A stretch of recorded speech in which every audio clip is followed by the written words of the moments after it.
పేరు పేరున నమస్కారం తెలియజేస్తా ఉన్నా. సో ముందుగా తెలంగాణ రాష్ట్రంలో బీసీ ఎంప్లాయ్ ఫెడరేషన్ను ఏర్పాటు చేసి ఒక వేదికను కల్పించినటువంటి సమ్మన్న గారికి అలాగే మా అన్నలందరికీ పేరు పేరున కృతజ్ఞతలు తెలియజేస్తా ఉన్నా. ఎందుకంటే సమయం ఆసన్నమైందన్న విషయం ఈ సంఘాల ద్వారానే సమాజానికి ఎక్కువ అర్థమయ్యేటువంటి అవకాశం ఉంది.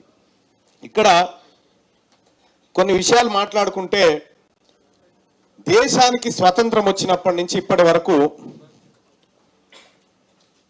పరిపాలించిందంతా ఈ తెలంగాణ రాష్ట్ర ప్రాంతాన్ని లేదా ఉమ్మడి రాష్ట్రాన్ని పరిపాలించిందంతా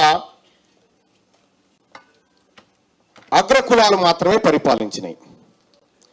ఈ 70-80 ఏళ్ల సంవత్సరాల పాటు వాళ్ళ పరిపాలన టేస్ట్ ఏందో మనకు తెలిసిపోయింది.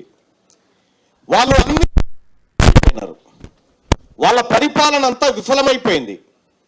ఇప్పటికి కూడా తెలంగాణ రాష్ట్రంలో 80 లక్షల తెల్ల రేషన్ కార్డులు ఉన్నాయంటే దాని అర్థమైంది, మేము అభివృద్ధి చేయలేకపోయినాం బీసీలను, వెనకబడిన తరగతులను అనేది ఆ పార్టీలు, ఆ వర్గాలు, ఆ ప్రభుత్వాలు ఒప్పుకుంటున్నాయి.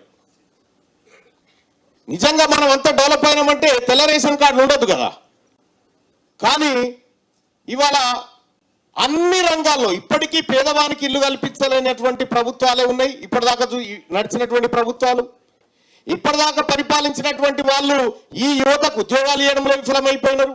ఇప్పటిదాకా ఉన్నటువంటి అగ్రవర్ణ ముఖ్యమంత్రులు ఈ ఆదుకోవడంలో సంపూర్ణంగా విఫలమైపోయారు అనేది స్పష్టమైపోయింది. తెలంగాణ రాష్ట్రంలో ఇక అగ్రవర్ణాల పరిపాలన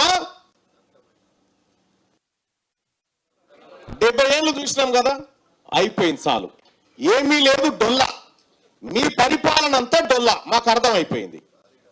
కాబట్టి తెలంగాణ రాష్ట్రంలో మెజారిటీ పక్షమైనటువంటి మెజారిటీ కులాలుగా ఉన్నటువంటి బీసీలు ఈ ప్లాజా నుంచి, టూరిజం ప్లాజా నుంచి ఒక మాట చెప్తా ఉన్నాము, ఇక జాలయ మీరు చేసిన కాడికి మాకు వద్దు, మాది మేము చేసుకుంటాం, మాది మేము చేసుకుంటాం, మిమ్మల్ని కూడా చూసుకుంటాం, మాది మేము చేసుకుంటాం, మిమ్మల్ని కూడా చూసుకుంటాం. నిన్న కల్వకుర్తి కాడ సభ జరిగితే పాప ఒక వైశ్యుడు కోమటాయన వచ్చిండు. సభకాడికి వచ్చి, అయ్యా నేను కోమటోడిగా నా అమ్మ మీద ఒట్టే చెప్తున్నా, బీసీ ఉద్యమానికి నేను మద్దతు ఇస్తున్నా అని చెప్పిపోయిండు ఆయన. అవి గా కోమటాయన కావాలి, మాకు గా కోమటాయన కావాలి. ఈ ఓసీల్లో కూడా సరే వకులాభరణం అన్న చెప్పినట్టు కానీ మిగతా ప్రొఫెసర్లు చెప్పినట్టు కానీ బీసీలకు రిజర్వేషన్ అంటే మీకు ఇబ్బంది అవుతుంది కదా. ఈ ఈడబ్ల్యూఎస్ కోటా తెచ్చారు కదా, ఇంట్లో వర్గీకరణ చేద్దాం. ఈడబ్ల్యూఎస్ కోటాలో ఏబిసిడి వర్గీకరణ చేద్దాం.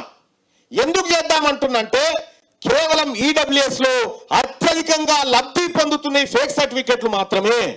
ఒరిజినల్ ఈడబ్ల్యూఎస్ లో ఉన్నటువంటి పేద బ్రాహ్మణుడికి అవకాశం దొరకలేదు, పేద కోమటాయనకు అవకాశం దొరకలేదు, పేద రెడ్డి బిడ్డకు అవకాశం దొరకలేదు. కాబట్టి మాకెట్లాగో న్యాయం చేయలేరు మీరు, అది అర్థమైపోయింది. మీ దాంట్లో ఉన్నటువంటి వర్గాలకు న్యాయం చేయమని బీసీలుగా మేము డిమాండ్ చేస్తున్నాం. క్యూ న్యూస్ ఛానల్లో పనిచేయటకు అనుభవం గల సీనియర్ డిజిటల్ మార్కెటింగ్ వారు కావాలను సంప్రదించవలసిన నెంబర్ 8688926084. qnewsads@gmail.com ను సంప్రదించండి. లైక్ చేయండి,